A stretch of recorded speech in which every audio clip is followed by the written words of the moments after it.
5. Horrifying monsters inside me. Parasites are organisms that survive by mooching off a living host body, like yours. From single-celled protozoan that exists harmoniously within us, to fleas that suck our blood, to tapeworms that set up shop in our intestinal tracts. Humans play host to millions of monster parasites every year. But some are incredibly rare. We reveal to you 5 horrifying monsters that may be inside you right now.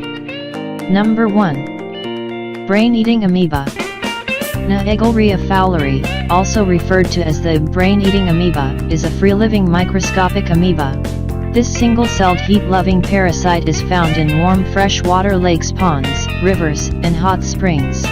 It causes a devastating infection of the brain in humans by entering through your nose, then crawls straight into your brain through your olfactory nerves, causing a swelling infection called primary amoebic meningoencephalitis.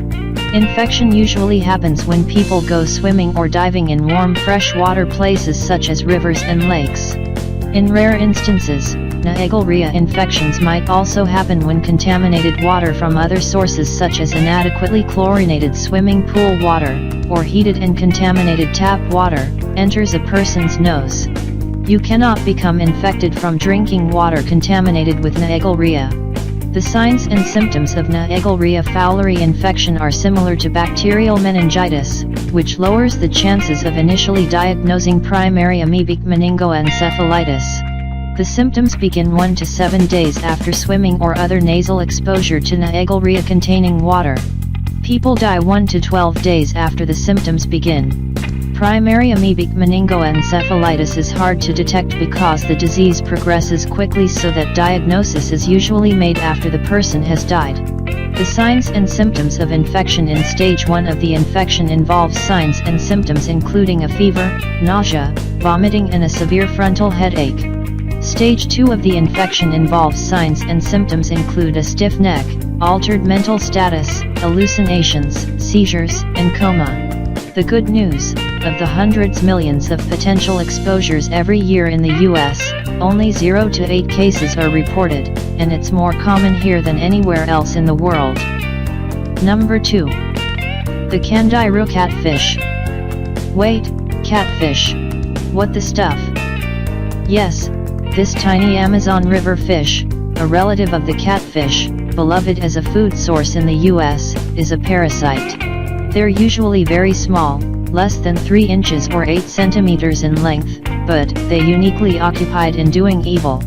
Of all the denizens of the Amazon basin, there is none more feared than the tiny fish known as the Candiru.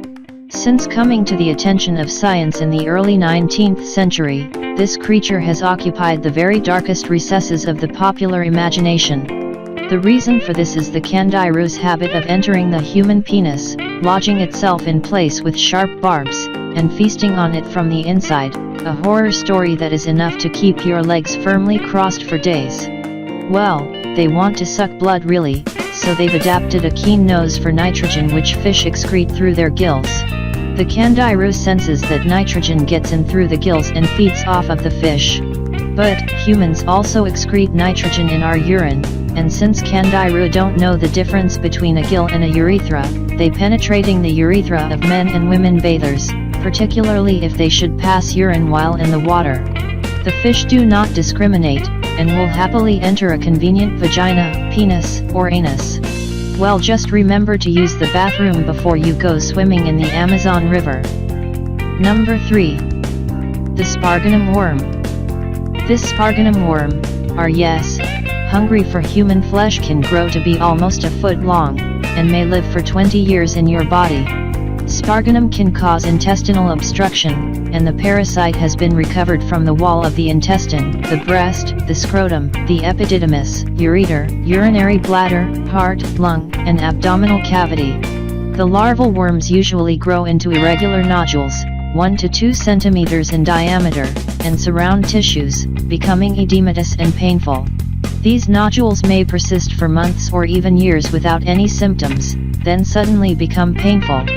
Charming Sparganum, though common in animals, the recorded infection rate in humans is something like 1 to 2 dozen cases per year worldwide.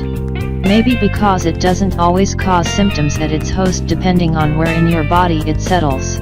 But if it invades your brain, it can cause seizures, fatigue, confusion, headaches, memory loss, coma, fever, motor weakness, and other CNS symptoms.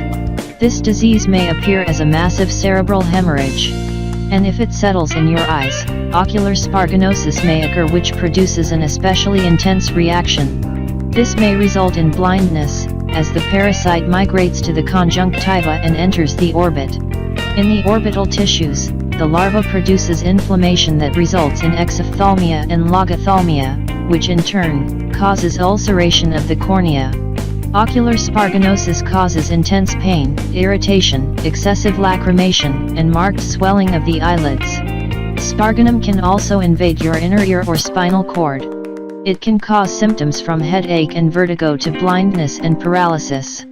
The moral of the story: avoid untreated water and undercooked meat, such as pork and frog meat, and definitely don't use raw frog meat in poultices on your wounds or eyes. In some areas, snakes or tadpoles are consumed raw for medicinal purposes. If they are infected with sparganum, it is released in the intestine, then loses the strobila and the scolex and migrates through the intestinal wall to the tissues, where it grows back to its full length. Surgical removal of sparganum larvae is usually curative. Number 4. The Gnathostoma spinigerum worm. Adult Gnathostoma are usually about 2 to 3 centimeters long and are rust-colored. With respect to morphological structure, third-stage larval worms have been studied more intensively than adults, as it is these larval worms that cause gnathostomiasis. The worms have both a mouth and an anus. At the tip of the cephalic bulb are 2 lips, through which nutrients are ingested. Gnathostoma larvae usually have 4 rows of hooklets extruding from the surface of the cephalic bulb, which help in lodging into the tissues of their hosts. Tiny cuticular spines run along the length of their bodies. 2 types of papillae extend from the worm, a cervical papilla off the main body and 2 labial papillae on the cephalic bulb. 4 sac-like openings in the cephalic bulb generate worm movement by expanding and contracting, and subsequently displacing nearby fluids. These critters actually aren't able to reproduce inside a human body the way they do inside other hosts like freshwater fish and tasty crustaceans. Well, that's good news for you. It's bad for the parasite once you're infected. They live out their lonely 10 to 12-year life cycle, migrating throughout your body, causing swelling under your skin. This condition, gnathostomiasis, has begun emerging outside of its common habitat in the tropics of Asia. Gnathostomiasis transmission depends on the acquisition of third-stage larval worms by humans. Consumption of undercooked or raw fish, poultry, or pork is the primary mode of infection. Cooking your protein of choice to an internal temperature of at least 145 degrees Fahrenheit, that's about 63 degrees Celsius, will help keep you safe. Number 5. The Guinea worm. Dracunculiasis is an infection caused by a parasite called the Guinea worm. A person becomes infected when they drink contaminated water. This disease has been eliminated in most parts of the world, but still exists in Chad, Ethiopia, Mali, and South Sudan. Usually the disease has no initial symptoms. About 1 year later, there is a painful burning feeling as a blister forms, usually on the legs. The blister bursts as the worm then comes out of the skin over a few weeks. The worm can be pulled out a few centimeters each day. The process usually takes weeks. During this time, it may be difficult to walk or work. It is very uncommon for the disease to cause death. Guinea worm is diagnosed by seeing the worms emerging from the lesions on the legs of infected individuals and by microscopic examinations of the larvae. As the worm moves downwards, usually to the lower leg through the subcutaneous tissues, it leads to intense pain localized to its path of travel.